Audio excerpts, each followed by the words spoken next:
Yep. Yeah. So I hope. that's a good hope. You mentioned how you are more on like the biological side, but then you also studied chemistry and especially like physical chemistry. So that's like a lot of STEM courses. So what's your favorite thing about being a woman in STEM and like venturing out into a pretty male dominated field?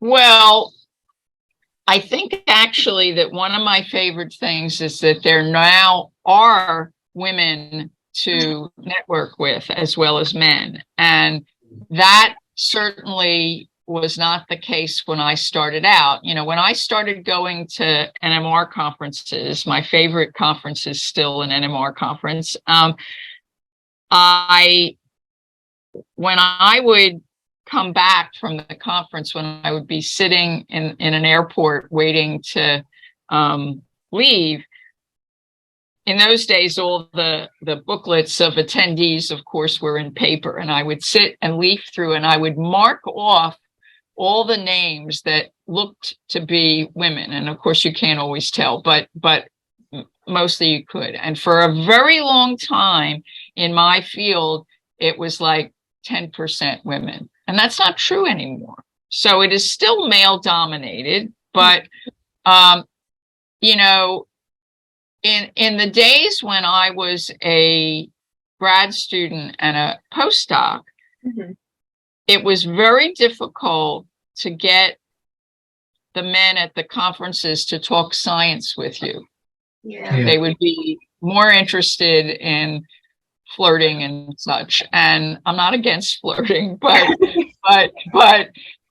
you know, you're there to talk science. You want to, and so I think that in a way, what I like is that there is now at least a critical mass of women, which means that that women can bond with one another and talk about how they solve certain problems. But it also means that the men take notice, at least a significant fraction of them. And that was, you know, not always true. So I think what I see is a kind of natural growth in the sensitivity of the whole group to diversity without anybody pushing that on you. Just, you know, it has happened, and I think that's really healthy.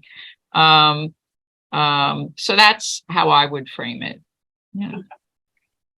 You said starting off there was only about 10% women. So there must have been some sort of obstacles and whatnot. How did you overcome those obstacles in your career? Well, I think that you kind of, if you're going to succeed, you have to somehow develop a confidence in yourself and a grit so that when you experience setbacks, you can recover. And I'm not sure that comes naturally to anyone, honestly.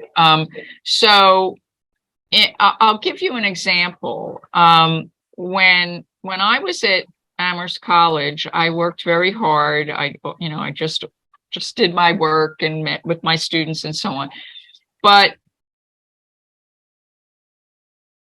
I felt that I knew what I needed to achieve to stay there as a tenured faculty member. And part of it was to show excellence in teaching, which I really enjoyed.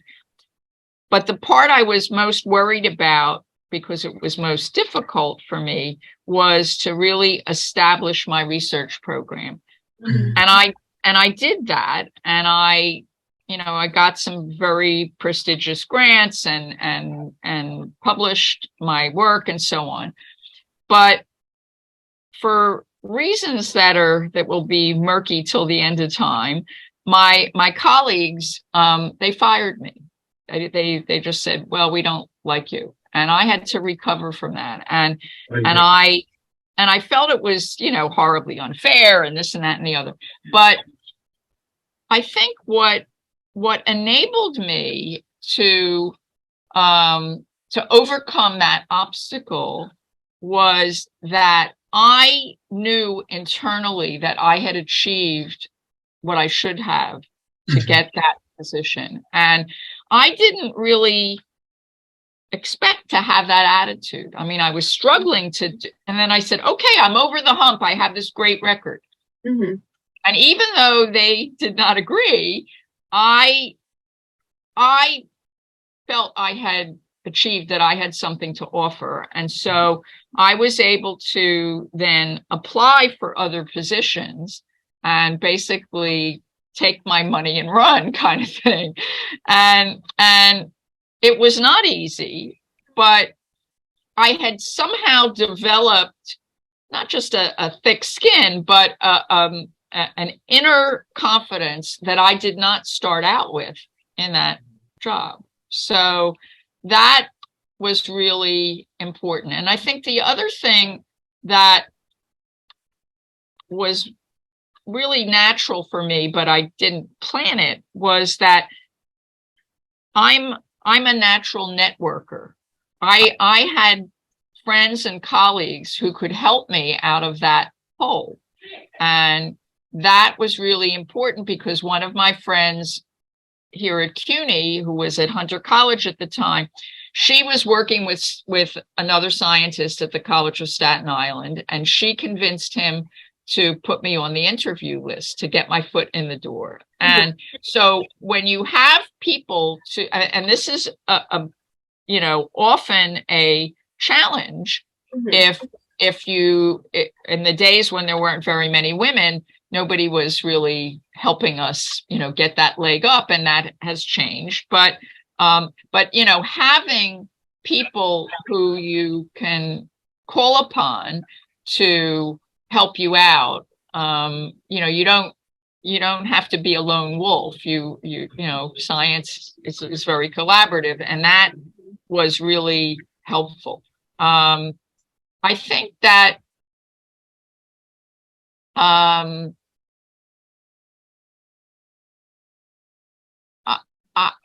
think that it might have been better for my success if I could have completely gotten amnesia about that whole horrible experience, but that's not life, I mean, It is a legacy and it's something, but I know quite a few other people who have gone through that and nevertheless succeeded. I mean, men and women. So once you realize that this is not, an unprecedented failure that will mark you for life, you feel a little better. So, of course.